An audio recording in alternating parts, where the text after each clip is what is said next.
So one of the interesting nuances that you brought up is that output versus outcome. Now, one of the main differences that I've noticed in the mindset of being output focused versus outcome focused is that in an output focused situation or context, you're seen more as an order taker and as a production extension, production unit of for the client versus being a strategic partner. So that falls under the umbrella of being output focused. And if you start thinking outcome focused, then you become this strategic advisor. You become a true consultant and a champion and a partner to the client's problem. That completely aligns with what I feel inside of the product organizations I've worked at, because you have a mix of the product team itself, the designers and the engineers. Put focus would just be like your product people get the right spec, your designers design based off the spec, they hand it off to the engineers are expected to blindly build something, and you really care about how many things get shipped out the door so that people will use them, versus having a very collaborative, which is what I really resonate with what you're saying there, really collaborative process, which values each input. You can only do that if you are all focused on achieving the same outcome. You may not know how to get there, but you know what you want to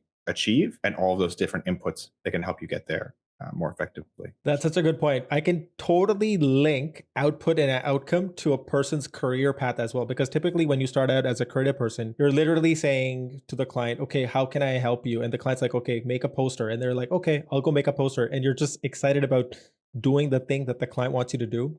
And you really don't Yeah. even get to a point where you're asking these curious and inquisitive questions.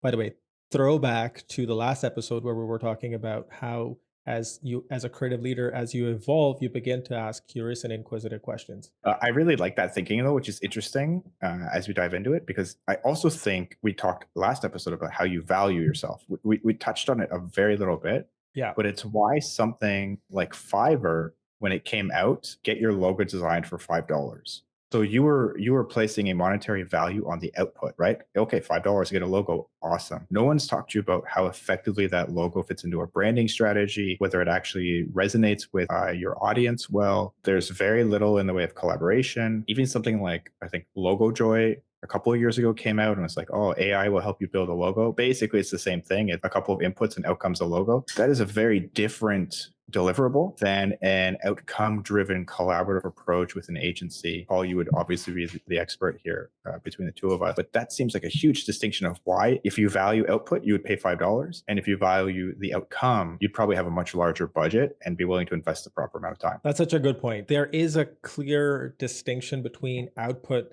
and outcome driven. And then you can also tie that earlier in somebody's career, they might be more output focused. And I think you brought up some great examples Yeah. of Fiverr and Logojoy and Upwork and all that stuff. And then as you grow and mature and become a creative leader, you start becoming more outcome focused because you start also asking more curious and inquisitive questions and you start aligning with the client's business objectives and business outcomes and also start thinking about how is the work that I'm going to do today and moving forward going to help the client achieve their goals but also help the client's customers and users help them achieve their goals. So there's such a interesting connection between output and outcome, not only from the lens of how it affects the work that you day to day, but how it also connects to your career path.